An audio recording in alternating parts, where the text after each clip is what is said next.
Hello, welcome back to another SwansCast match preview. This week I am joined by Dan, who is a Millwall fan ahead of the Swansea versus Millwall game. So welcome, Dan. Thank you very much for having me, Luke. That's all right. And Dan is part of the That Millwall Podcast. So Dan, if you'd like to let us know where we can find some of your content, then if we want to catch up with some Millwall news ahead of the game. Yep, so you can find us on all your usual podcast providers, Spotify, Apple Podcasts. We're also on all the social medias, Instagram, X, TikTok, all the places like that. We're trying to do at least a couple of shows a week. So yeah, be a good place for if anyone wants a bit more background on Millwall, will be a good place for anyone to go and check it out. Yeah, precisely. So go check out That Millwall Podcast. If you want a little bit more up-to-date kind of pre-match stuff, probably be the place to be, because as a disclaimer, this is getting recorded on the 22nd of September. I know the match is not until the 30th, so we're a little bit ahead of time. In Swansea's situation, you might appreciate, Dan, is a massive pressure match before the match against Millwall, against Sheffield Wednesday at home. And the discourse amongst the fans down here is, if we lose that game, they want some change. So I'm talking to you right now. I'm not sure what's going to happen in that game and where the club's going to be sitting. The reason for which is because I'm going away for the Rugby World Cup for a week, so I'm not going to be able to speak to Dan next week. So yeah, we're getting a little bit ahead of time, but hopefully things will go well for Swansea. We'll go into the Millwall game with a little bit of a better situation to kind of attack Millwall with.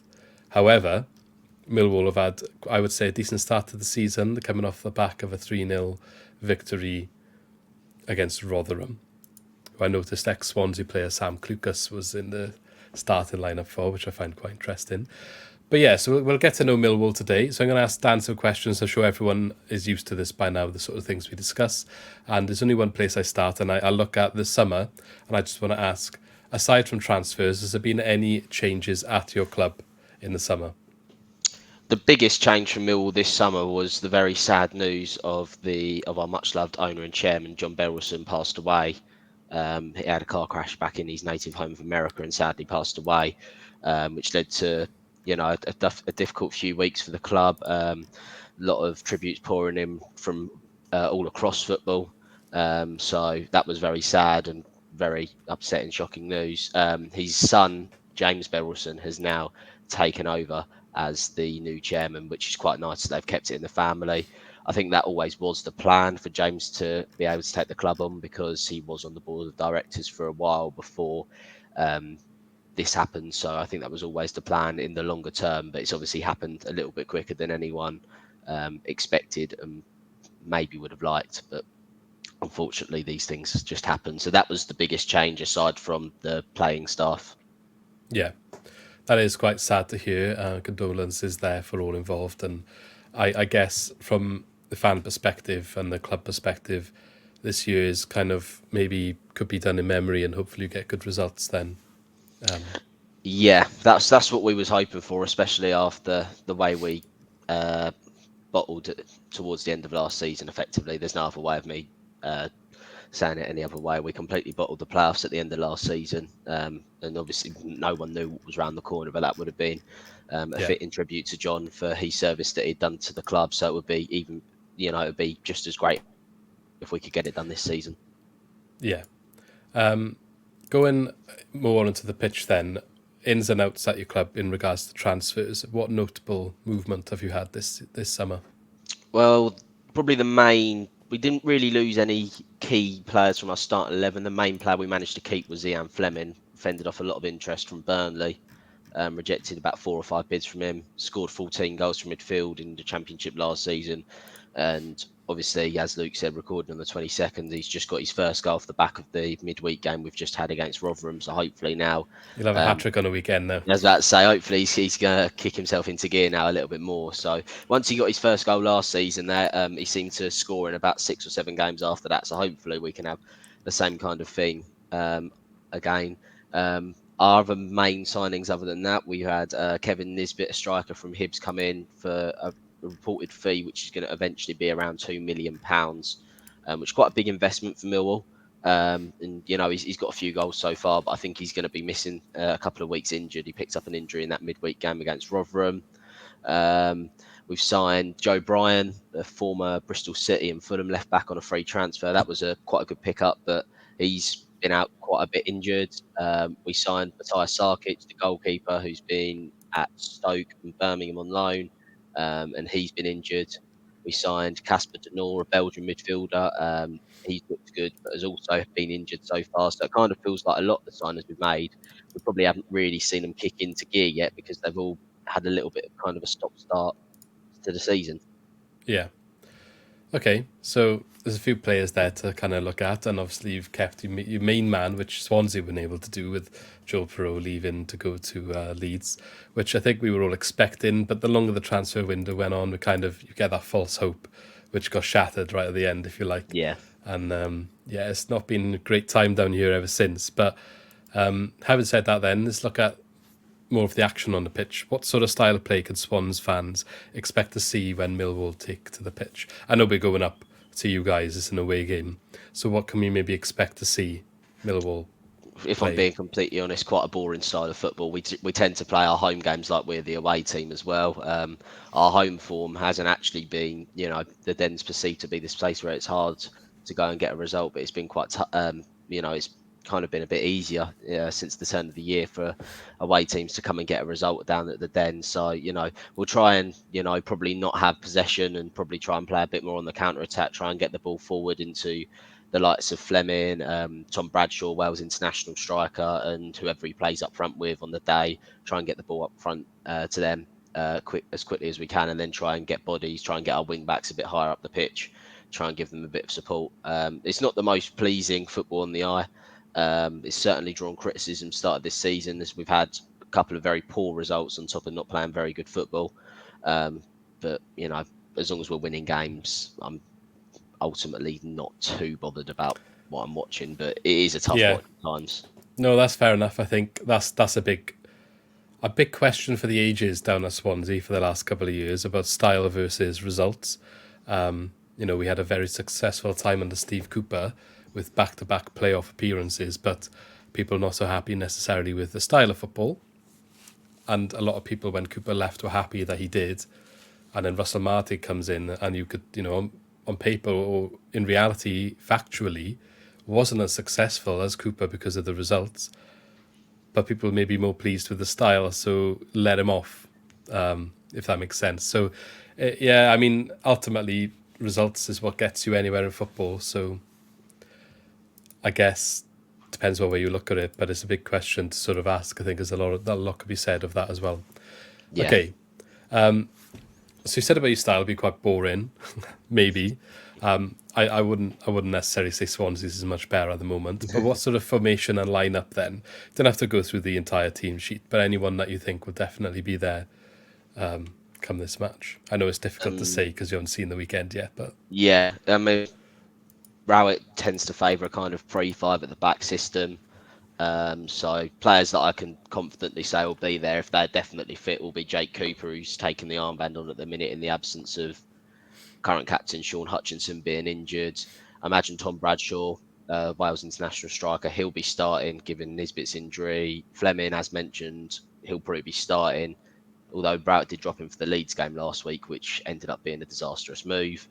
And to be honest, there's a lot of still positions up for grabs. We probably have on paper one of the best squads we've actually had for a while at championship level, but it isn't quite translating onto the pitch yet. Hopefully, I know we was only playing Rotherham in midweek. It's the type of result that sometimes can just kick your season into gear a little bit. yeah. Well, Rotherham potentially maybe struggling. Having said that, they're still ahead of Swansea in the league. Their goal difference though is far worse, so maybe there's a little bit of hope for us. But it remains to be seen where we're going to go this season. Could be a case we're coming up to Millwall really, really, really desperate for a result if we weren't already desperate this weekend against Sheffield Wednesday. So it's one of those things that potentially easy for you guys to take advantage. I can see sitting in 11th at the moment with 10 points before obviously this weekend's games. So you've got a little bit of a foundation to work on going into the rest of the season. I would say it's maybe an average start, but I think you take that in the championship because late on is when it really matters, when you get a couple of teams that put a run in. You said yourself, maybe you had the opposite last year where you said you bottled it, didn't you? So yeah, It's Yeah, weird because usually we start off quite slowly. I think last season, to be honest, first 10 games we were quite slow, and then quite good for the kind of middle 26 games, and then quite rubbish for the last 10 games again. So be nice to get a bit more consistency. So I think we've got more points on the board than we did at this time last season. So, and then we kicked into gear after kind of about 10, 11 games. So yeah. hopefully that could kind of be the case again this season. Oh, yeah, and us last season ended the season really well, but it was too little, too late. So Yeah. you've got to kind of get the balance right, don't you, through the course of the season? Yeah, because I think we played you in March at the Den. That was the only home game I missed last season because I was away of work. But I was watching while I was away, and obviously there was two really kind of scrappy goals that actually won it for us that night. But I think after that game, Swansea went on a great run to the end of the season, and then it was after that game where our form just went off a cliff. Yeah, it was really. We were in a really bad run at that time, though. Before we went on the good run, I think it was something like 3 wins in 24. People were Yeah. asking how Martin had been sacked at that point. To be fair, and now look where we are now. But there we go. That's well, what can you say? Okay, I have a question. Then you said about some of the players that might be starting. I think I know you're going to say, but what key player should Swansea watch out for? I'm assuming you're going to say Fleming.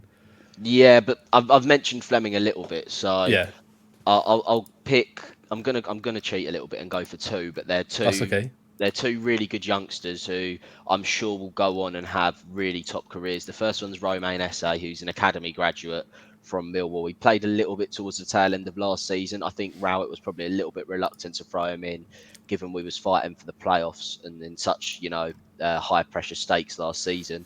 Yeah, But from what we've seen, the boy is going to be an absolute top player. I think there's no doubt he's going to go on and play for England. He's already playing for England youth level, being one of the only players. I think he's in the under 19 team, being one of the only players in that team to not be playing for like a top 6 academy in the country, which kind of speaks volumes about his ability already. And he signed a pro contract, luckily, so we've got him now. So I have no doubt he's going to go on and have a great career. And the second one is Irish teenager Idemo Amaku, who we signed in January from Shamrock Rovers. He was injured second half of last season, but this season, he's looked a right live wire when he's came on off the bench. He's got, when he puts his afterburners on, there's very few players that are catching him. And it's his pace that's kind of came on off the bench and changed the game for us a few times. I think Rowett's a little bit reluctant to start him because he's still only kind of 18, 19, still a bit yeah. raw, still quite young. But, he's a perfect player to have on the bench as a weapon to bring on to kind of stretch the game late on. There we go. So there's a couple of players to keep an eye on. I think interesting that Burnley were after Fleming. Do you reckon you can keep him longer, or do you think it might be his last season if you don't go up? I think if we don't go up, I think we'll probably sell him. I don't know whether it was either a 3 or a 4 year deal that he signed. So before we signed Fleming, we had Jed Wallace, who we'll be seeing actually tomorrow because we've got West Brom away tomorrow. But we tried so many times to give him a new deal and he didn't sign it, and we lost him on a free. And Millwall got, we've noticed it among the fans. We have quite a bad reputation for letting our best players end up going on free transfers. So we need to try and get a bit of money for players where we can. So I suspect if we don't get promoted, an offer comes in for Fleming next summer, I suspect we'll be taking it. We had that last season with Ryan Manning leaving, unfortunately, and we've lost a lot of creativity as a result. So definitely know all about that one. Okay, let me flip the question on his head for you then.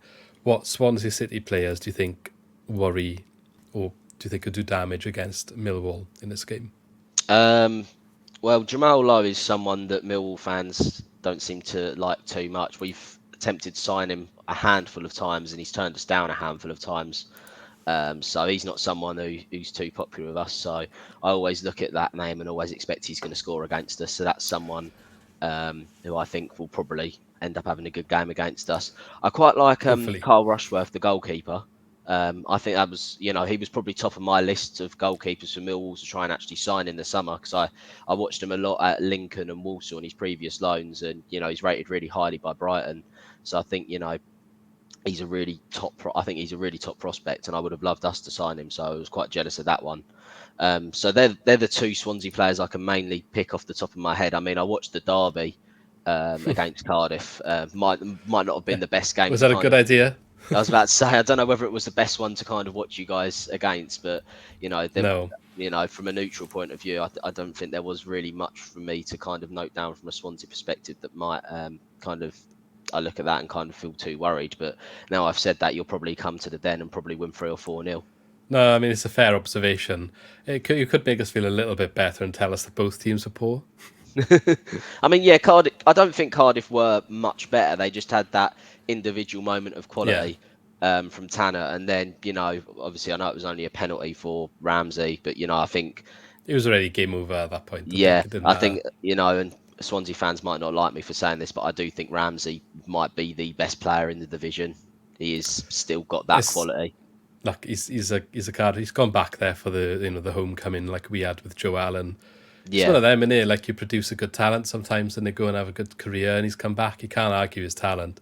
It's he is that we all support him when he plays in the red shirt for Wales in the Euros and the World Cup recently. But and he turned down a lot of money, didn't he, from like Saudi Arabia and stuff to go back to Cardiff, which is so rare to see that in modern football these days.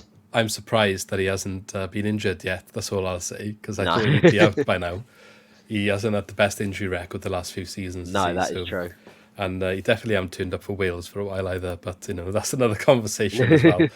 Anyway, the damage was done before he scored the penalty. And hopefully, by the next one, we'll turn up a little bit. But if you want to watch a good match, a good derby match, watch any one of the last 4. Yeah. And you'll be sorted. But, let's just move on from that match. Okay. That's pretty much all I've got to ask, but I do like to end on a little bit more of a novelty question, if you like. So when you do go to the football, or you might not have had it, you might want it in the future, but what would be your favourite pint to have at a stadium? Favourite pint? Now, I've had to do a little bit of travelling with work, and I went to, my favourite beer is Asahi, and I actually went to Man City Stadium, and they're sponsored by Asahi, so, that was my favourite one, so I have to say Asahi. But down Millwall, we've actually got a half decent beer now. It's a Spitfire Lager, brewed by Shepherd Neame. It's actually quite nice. So it seems that a lot of and Heineken that we've used. Yeah, a lot of the stadiums are bringing in these more local or smaller craft sort of beers as well, rather than the normal warm Carlsberg that used to get back in the day. I don't actually know what they serve on the away concourse down the Swansea.com. But it depends what stand you go in as well, because they have different options. Like, I think when I go with some of my friends, sometimes we go in the Riverside Lounge, and it's more of a bar. So they've got a lot more options in there than they have for the normal sort of food and drink concourses. But they're not amazing options generally at our stadium, unfortunately. I've been to many a stadium with better options, both for food and drink, but there we go. Also, there's this massive debate with us now as well, where they're serving the pints in like a cardboard cup, which hasn't gone down too well, because apparently it gives a massive head when you're pouring a pint in them, and probably goes flat quite quick as well. So I usually have cider, so I didn't have so much of a problem with it, but some of the boys I was with were really not happy with the cups. But there we go. Thanks, Dan, for joining me. If you want to remind everyone where they could find your content, please. Yeah, we're on That Millwall Podcast and all the all usual social media platforms and all the usual places you can find your podcasts as well. Brilliant. So, as I said at the start, this is recorded well in advance, probably, of when it's going to go out. So, bear with us if anything has changed after the weekend, But it is what it is, and I hope to speak to you all again soon. Let us know in the comments what you think about the game, any changes to the lineup or the score predictions, and we shall see you in the next video. Thanks for joining me, Dan, and maybe catch up with you again in the reverse fixture. Yeah, it's final day of the season as well, so who knows what's going to be pending on that one, but I look forward to it. We might be crying by then. I might be hiding. Both of us, yeah. But there we go. Thank you very much, and catch you in the next one.